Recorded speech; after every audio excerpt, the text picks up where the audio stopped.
So back to where you were, the initial beginnings. So what had happened? Country Fever had happened in 2006. Then I know they had said to me, "Hey, we're looking to do a rock concert. We're going to call it Rock Fever."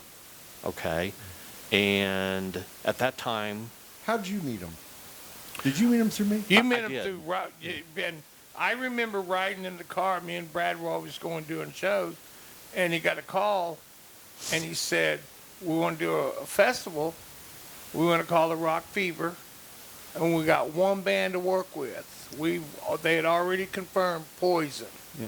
mm-hmm. So That's the other thing I learned during the process of doing this is that Poison was already confirmed. I had no idea. I thought that was one of that you guys literally had to go find every band. No, Poison was the one band that they had, and it was the only band they had. See, and they were wanting, if you'll remember, they were wanting to maybe get like REO Speedwagon or They were wanting to go in a totally different direction based on what they were doing in Cadott. And if you look at their Cadott schedule, I think it's still this way. I mean, it's like they'll have Kid Rock and Chicago on the same day. Yeah, you know? it's a very mixed genre, which I think show. works for them. I mean, it works. So and some nights they have hip hop or funk or R&B or you name it lined up with a country act. Yeah, you know what I mean. So it's just for them, and what I learned from those guys is, for them, it was about the happening. It was about the event. It really wasn't about the bands, and it really, the bands were an afterthought.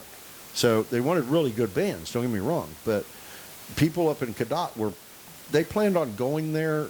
The tickets were typically... Cadott was a destination point. Yeah, Cadott's tickets were sold year after year. At the end of the show, they'd just sell more tickets. So people were buying tickets before they ever even knew. So what's interesting enough which is what has happened to Rocklahoma. Well, and I'll tell you, that's, when we had them there during Rocklahoma, we're kind of flashing forward, but I was backstage with Mark, and, at that time we had already kind of figured out, hey, this thing's gone bonkers, man. We got an incredible crowd out here, and we've done well. And I said, hey, you're never going to have an opportunity like now to walk out on the stage and sell everybody that's here another ticket for next year. And he goes, well, who's coming next year? I said, we'll figure that out later. I said, let's walk out there, and that's what we did. And see what happens. So that's also the model for, like, OU Texas. Like, all of those OU hotels, those are bought by one person, and then he creates a party, and he sells all of those rooms to OU fans. And then at the end of it, there's a renewal form underneath your door where you can automatically renew for next year's OU Texas. So it's a genius move to go ahead and get your tickets sold before you ever have to deal with finding an act. It wasn't a new idea. It was just one that was obvious to me. And I was like, we should do this. Because people were having a great time. As we were riding in the car and everything, just like we had Poison and we had the name Rock Fever, but Brad's like, so we set over the weekend, and I remember coming in on Monday, and he goes, I got it. I got the name. I got the name. Let's use Rocklahoma. And so, but he spelled it different. He spelled Rocklahoma. And so, did you sell him the idea, or did you sell him the idea? I think Brad did. Yeah, I mean, again, I think at that time, in all fairness, where they were at, I think they were a little desperate.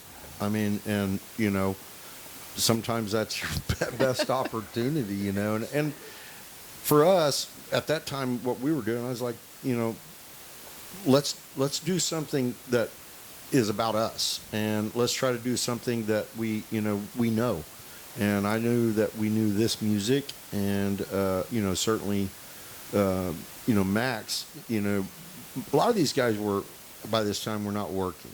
A lot of these guys were, back to painting houses or whatever it is. Barely getting a gig. Whatever they were doing. Lots of people swinging hammers. Yep. Lots of people swinging hammers and doing, just normal, blue-collar stuff. Okay, so you guys have pitched this idea, and everybody has agreed on the name change. They didn't agree on the name change. Nope. So in the beginning, they said, we'll let you call it Rocklahoma, but we're going to keep our name Rock Fever. And It was Rock Fever Presents. well, I remember, even if you remember, when we did the first one, they had this sign out front that said Rock Fever. Okay, so it's on this shirt that Max brought right behind us. Does that say Rock the Fever? It says Catch the Fever. Catch the fever. Yeah. That's it. Catch the fever. But that was their slogan, because it was called Country Fever, Rock Fever, Catch the Fever. So it was all, it was just. And that's what the grounds were called, right? Was Yeah. Catch the Fever Festival grounds. Yeah. We worked hard to change that, I mean, not necessarily. It just kind of really happened that It's kind of way. happened. Yeah. So how long did it take to convince everybody to get on board with this name? The next year, they still weren't on board of it. They were naysaying it all the way till the end. They naysayed it until they wanted the name. Yeah. Yes. So you had to pay for it. Yeah. Because to me, it seems like a home run. Because when you look back at the history and you look back at that original Rocklahoma there in Norman, that's very, very historic, not just for Oklahoma being a huge rock show in Norman, Oklahoma. Concerning rock history, but the rock history of that particular show, because that was where Eddie meets, and the guys in Van Halen meet Sammy Hagar. First time they met Sammy, from what I've. He met Valerie Bertinelli right down the road here. Who became his wife. Yeah. That's She was here on a completely unrelated situation.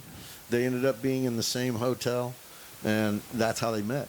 So it wasn't. They didn't meet in Hollywood at some party. Being in Norman, and being as much as we loved music, we knew where to go, and we hung out with them. I did. Well, that's Valerie, obviously Wolfgang's mom, but Wolfgang's godfather is an Oklahoman.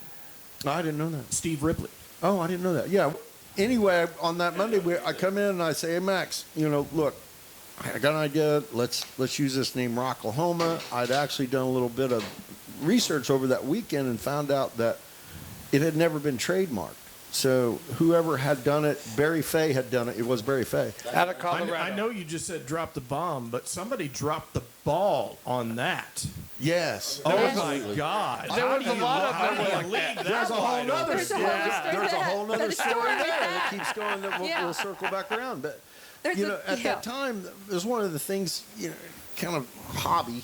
I'm looking around at all these different festivals, and and I'm seeing, hey man, they never registered these things. They're not in trademark. So I said, hey, I think we're going to have no problem. I said, even to just, avoid any problems, we'll add we'll call it Rocklahoma, and we'll spell it right.